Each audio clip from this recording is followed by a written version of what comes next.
din kami patunaw-tunaw.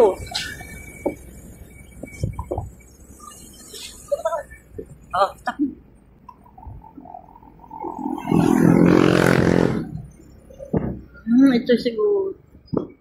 Karating dito? Karating kami dito. Sa unahan nga, lumiko pa kami dyan. Oh.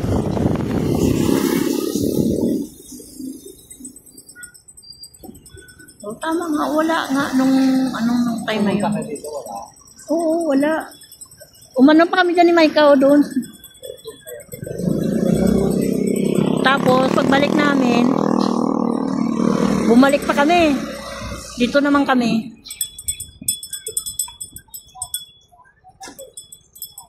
So yun, nandito na tayo sa may Dapilan, no? Sama ko si wifey, yan. Ayan, itong kalsada na to, yan yung palabas ng Mallorca Subdivision, Silang, Cavite. Papunta na sa Silang. Tapos yung ito naman ay yung papuntang Governor's Drive, palabas sa ilang checkpoint. Ito yung Sugar Road.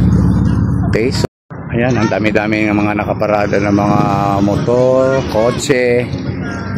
Ayan, hanggang doon yan sa dulo.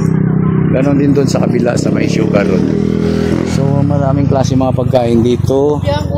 Tourists. Mostly mga street foods yung nandito. Lalo na every Friday, Saturday, and Sunday, yan, napakarami ng tao dito. Ang saya-saya.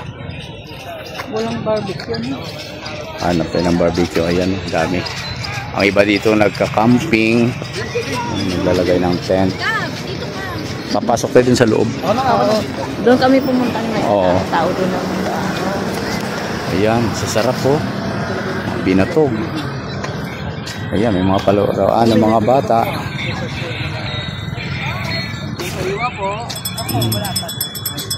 Ayan po. Ayan, safety naman dito. Nandito yung Cavite PNP, yung Carmona CCPS, and then yung mga barangay.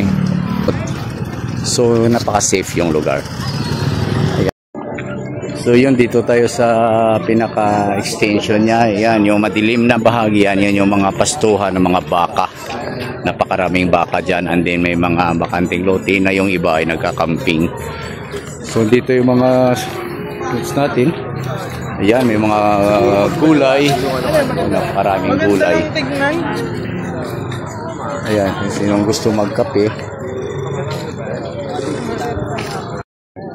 Ayan, talaga namang mag-i-enjoy ka rito sa dami. And then yung hangin, yung aura ay napakalamig. Dahil almost malapit nito sa Silang. Ayan, may mga inihaw na mais. Lahat ng pangangailangan nyo, basta masiba ka lang sa pagkain, dito ka magsawa. Ayan, sasarap. Saya-saya. Daming drink, may lugar, daming mga pagkain.